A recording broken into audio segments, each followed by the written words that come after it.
Salut à tous et bienvenue dans ce 14e épisode du Kotong Podcast.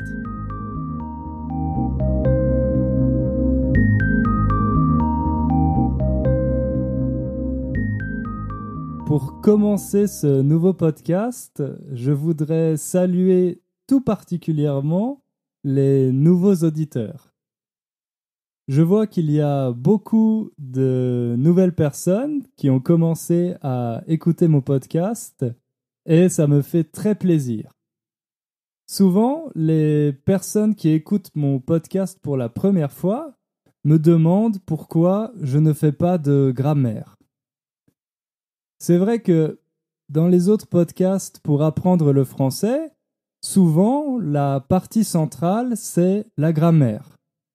Par exemple, il y a des podcasts pour apprendre les différentes règles, pour savoir quelles erreurs il ne faut pas faire, ou comment conjuguer les verbes du premier groupe.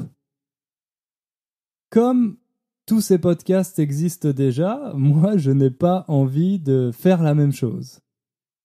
En plus, si vous avez écouté mon premier podcast, vous savez que pour moi, la grammaire n'est pas le plus important quand on apprend une langue. Je pense que le plus important, c'est surtout de prendre du plaisir. Parce que si on prend du plaisir en apprenant une langue, on va avoir envie de travailler régulièrement. Et si on travaille régulièrement, on va faire des progrès. Donc, moi, ce que je vous propose avec ce podcast, c'est un nouveau sujet chaque semaine dont je vous parle pour essayer de vous intéresser.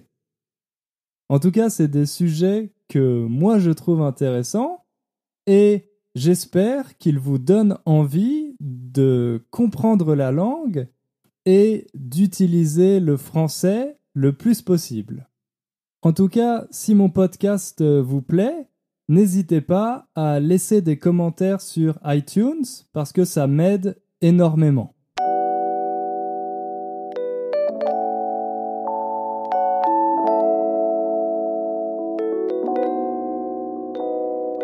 Pour le podcast d'aujourd'hui, j'ai décidé de vous parler de cinéma. Mais je ne vais pas vous parler d'un film particulier ou d'un réalisateur. Je vais plutôt vous parler de la façon dont les scénaristes écrivent des histoires pour le cinéma. Est-ce que vous savez ce qu'ont en commun Luke Skywalker, Harry Potter et Aladdin ? Vous connaissez sûrement ces trois personnages, ces trois héros, mais est-ce que vous savez quels sont leurs points communs ? Est-ce que vous savez ce qu'ils ont en commun ? Tous les trois sont les héros principaux d'un film ou d'un dessin animé pour Aladdin. Aladdin, c'est le héros d'un dessin animé de Disney. Ok ? Mais ça n'est pas non plus le plus intéressant. Le plus intéressant, c'est qu'ils ont vécu une aventure assez similaire. Donc là, vous vous dites, mais Hugo, qu'est-ce que tu racontes ? Les aventures de Luke Skywalker, de Harry Potter et d'Aladdin sont complètement différentes. Elles n'ont rien à voir. Peut-être que vous avez cette impression, mais quand on regarde la structure de ces aventures, on voit au contraire qu'elles sont très similaires. Et c'est justement de ça que je vais vous parler aujourd'hui. Alors, vous avez envie de connaître la recette magique pour écrire un bon scénario de cinéma ? Oui ? Ok, alors écoutez et je vais vous donner cette recette magique.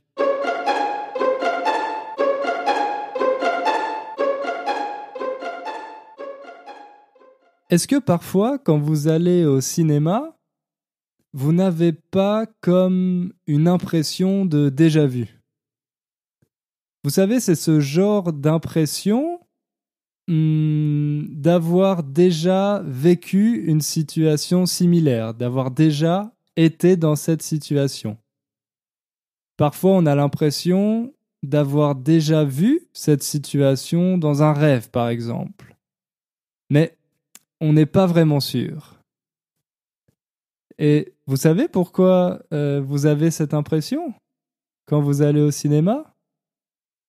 Eh bien, parce que beaucoup de films utilisent une structure similaire. Ils ont une histoire qui ressemble à l'histoire d'autres films. Alors, vous pouvez penser que les scénaristes sont paresseux. Au lieu d'inventer une nouvelle histoire, ils préfèrent copier l'histoire d'un autre scénariste. Comme ça, c'est moins fatigant et ça demande moins de travail. Ou vous savez aussi que pour les producteurs, c'est-à-dire les personnes qui financent les films, c'est moins risqué de faire la suite d'un film qui a eu beaucoup de succès plutôt que de financer un tout nouveau film que les gens ne connaissent pas. Par exemple, tout le monde adore Spider-Man, donc pour un producteur, c'est moins risqué de financer la suite de Spider-Man, le 2, le 3, le 4 ou le 5, au lieu de créer un film avec un nouveau héros que le public ne connaît pas. Parce que à ce moment-là, il y a le risque que le public n'aime pas ce nouveau héros. Et si ce nouveau héros n'est pas populaire, eh bien forcément le film ne va pas marcher. Alors les producteurs, pour prendre moins de risques, ils préfèrent utiliser des ingrédients qui fonctionnent déjà. Justement, il y a un ingrédient qui fonctionne extrêmement bien pour faire des films à succès au cinéma, et cet ingrédient magique, c'est une structure très efficace qui a été théorisée par un anthropologue américain. Un anthropologue, c'est une personne qui étudie l'homme, au niveau physique, mais aussi au niveau culturel. Les anthropologues font la synthèse de toutes les sciences qui concernent l'homme pour essayer d'avoir une vision globale de l'homme. Donc cet anthropologue américain s'appelle Joseph Campbell. Et lui, il s'intéressait beaucoup à la mythologie et aux mythes. Les mythes, vous savez, ce sont des histoires très très anciennes qui se diffusent dans les civilisations, qui se propagent de génération en génération et qu'on appelle aussi parfois des légendes. Ces histoires sont tellement vieilles que souvent on ne sait pas qui en est l'auteur.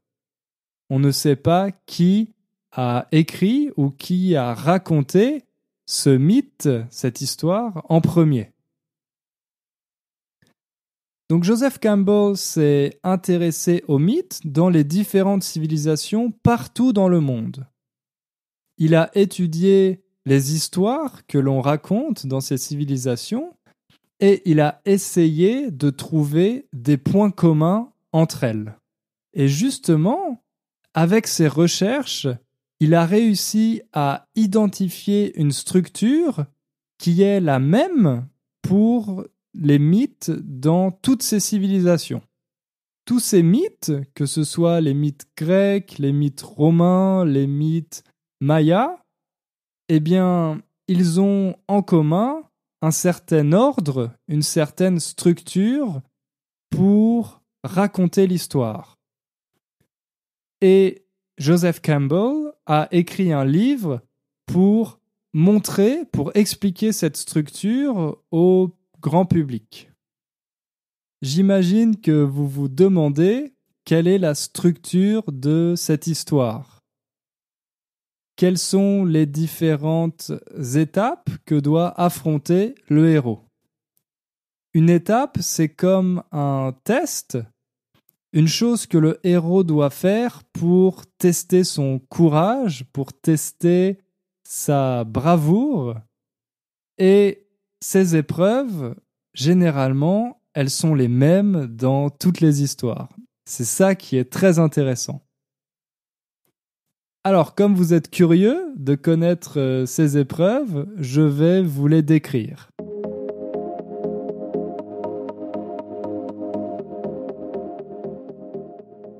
La première épreuve, en fait, ce n'est pas vraiment une épreuve, c'est plutôt la situation initiale.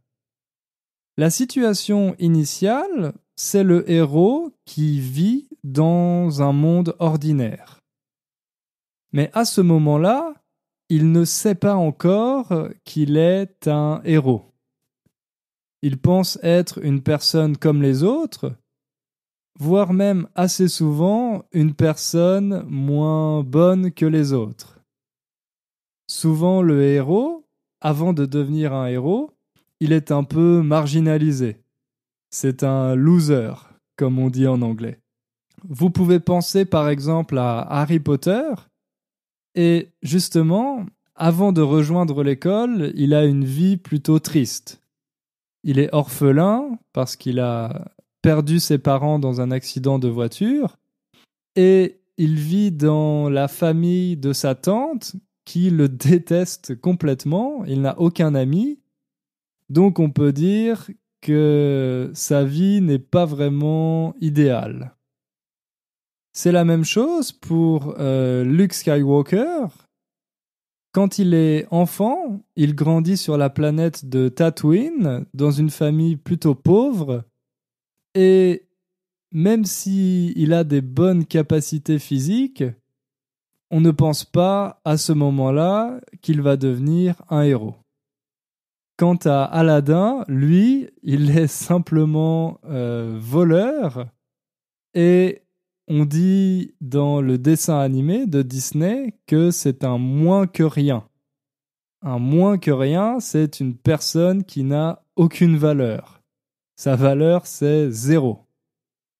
Donc Aladdin, avant de rencontrer le génie, il est loin d'être un héros. Ça, c'est la première étape de toute histoire. C'est la base des différents mythes.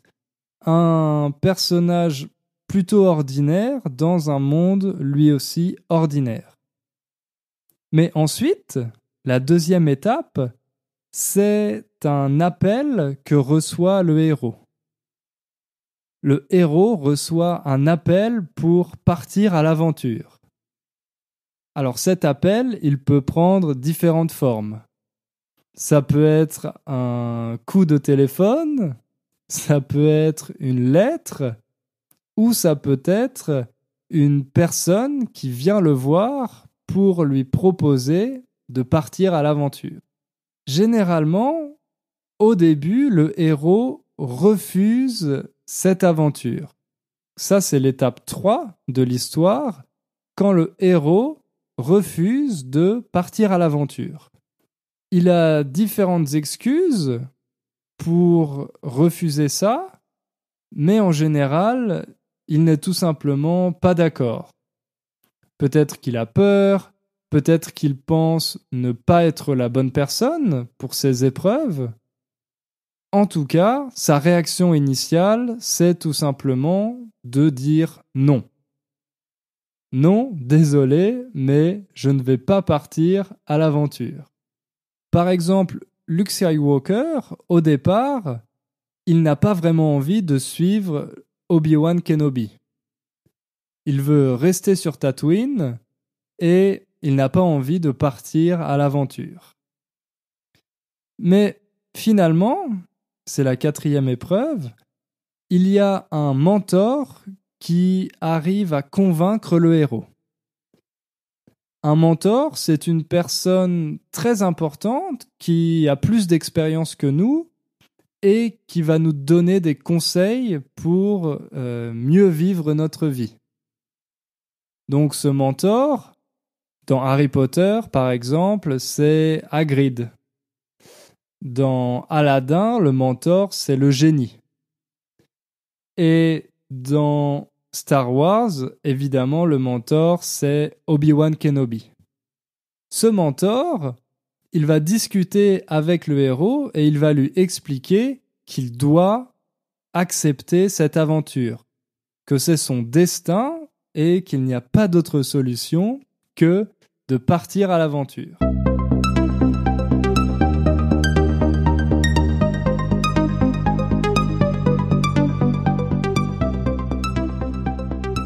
Maintenant, nous arrivons à la 5e étape de l'histoire. Cette 5e étape, c'est le héros qui accepte l'aventure. Et en acceptant l'aventure, il rejoint un monde extraordinaire. Un monde qui est différent de celui dans lequel il vivait. C'est vraiment à ce moment-là que commence l'aventure. Alors, dans ce nouvel univers, les choses se compliquent pour le héros. Il a beaucoup de défis, de challenges à relever pour prouver qu'il est bien à la hauteur de son destin. Il a différents défis comme affronter des méchants, aider des personnes, sauver des princesses.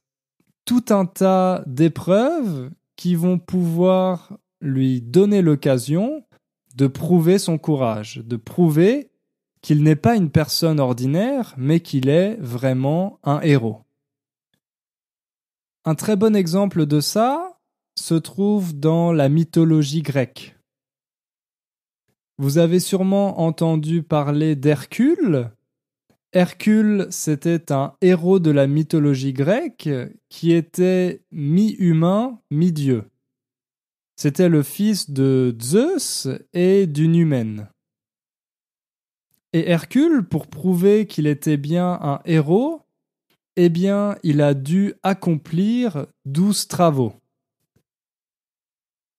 Ces travaux étaient des épreuves qui ont permis de montrer la valeur d'Hercule, de prouver qu'Hercule était bien un héros.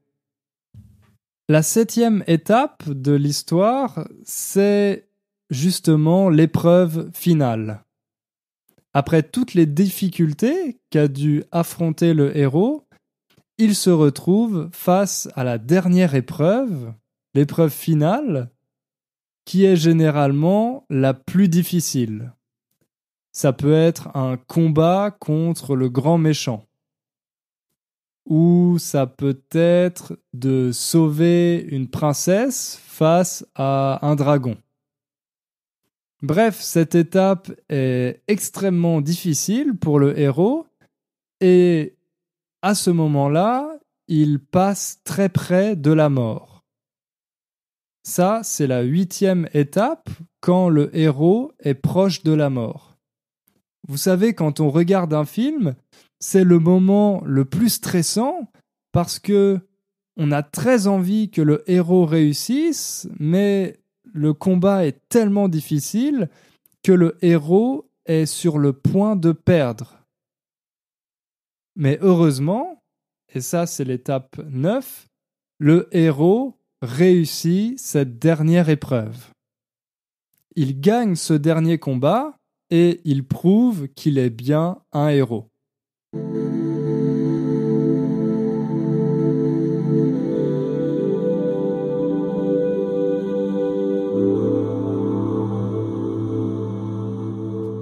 Après cette victoire, il peut rentrer dans son monde d'origine. Il y a toujours le retour dans le monde d'origine. Là aussi, il y a un autre mythe de la mythologie grecque qui est celui d'Ulysse.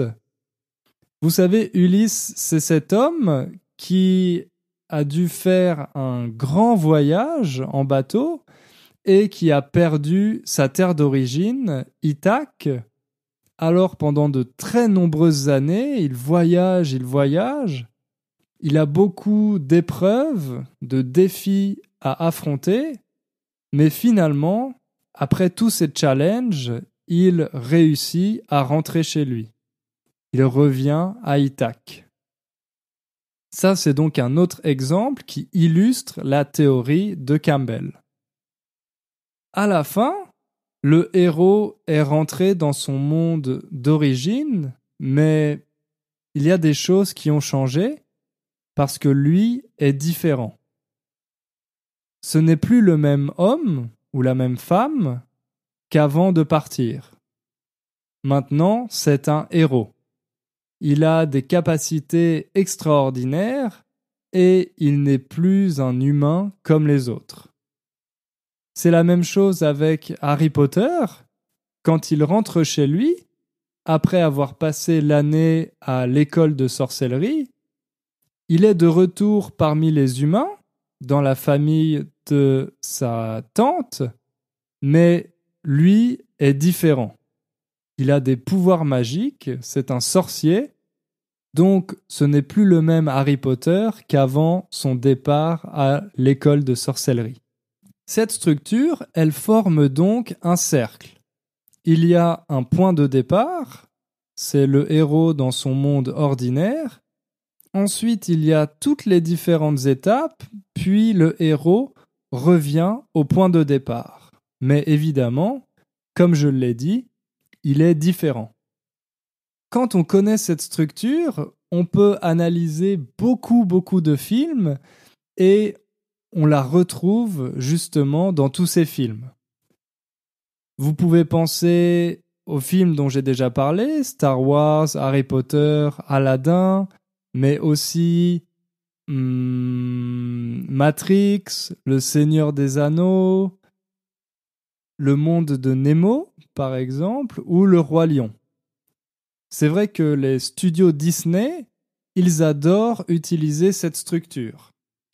D'ailleurs, il y a un écrivain américain qui est aussi scénariste, qui s'appelle Christopher Vogler, et lui, il a justement publié un guide pour les scénaristes d'Hollywood, et ce guide s'inspire de la structure de Campbell. Ce livre, qui a été écrit par Christopher Vogler, il est très populaire et il a beaucoup influencé les scénaristes d'Hollywood. C'est pour ça qu'on retrouve la formule un peu partout, dans beaucoup de films différents.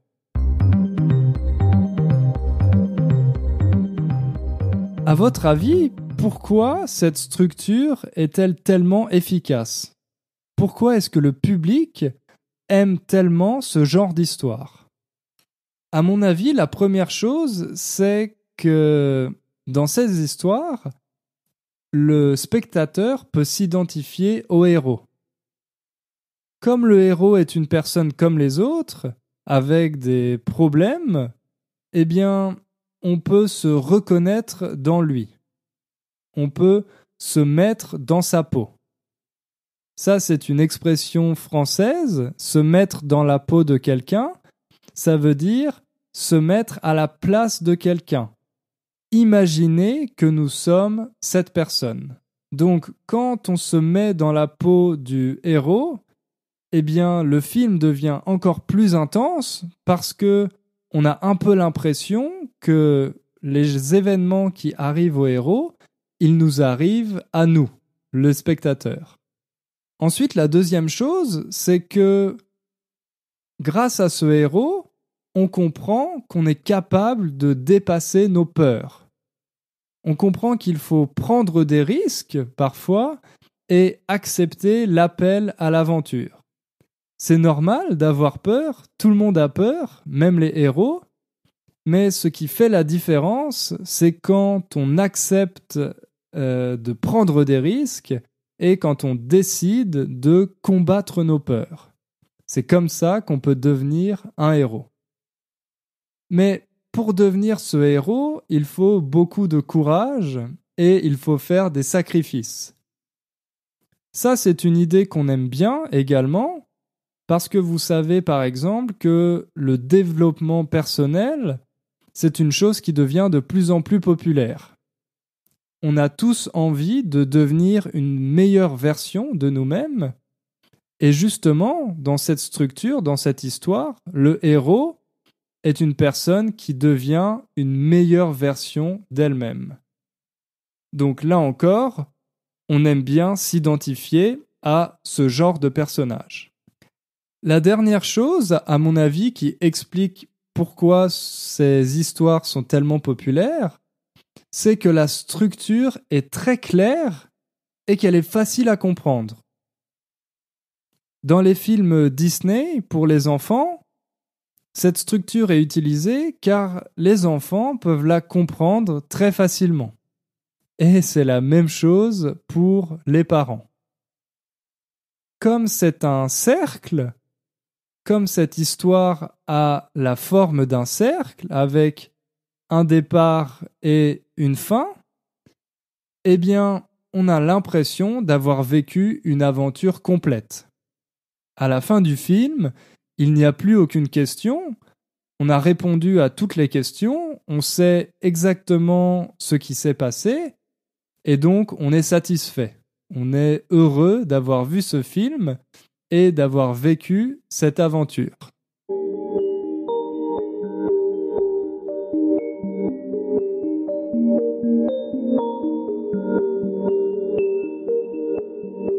Finalement, tous ces ingrédients sont une garantie de succès pour les producteurs, car ils savent déjà que le public, que les spectateurs aiment ce genre d'histoire. Mais il y a peut-être le risque que, à force d'utiliser cette structure dans tous les films, eh bien, les spectateurs vont peut-être se lasser. Se lasser de quelque chose, ça signifie se fatiguer, ne plus aimer quelque chose. Par exemple, si vous adorez les gâteaux au chocolat et que vous en mangez tous les jours, eh bien, peut-être qu'après quelques semaines, vous allez vous lasser du gâteau au chocolat. Ça veut dire que vous ne voudrez plus manger de gâteau au chocolat car vous en aurez trop mangé avant.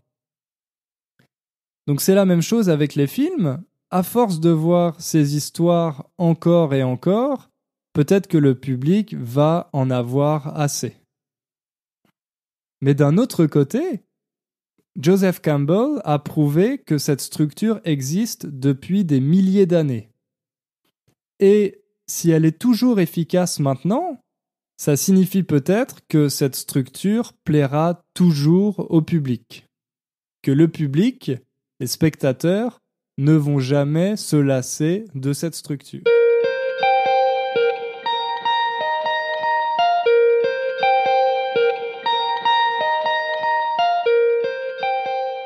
Voilà, c'est la fin de ce podcast.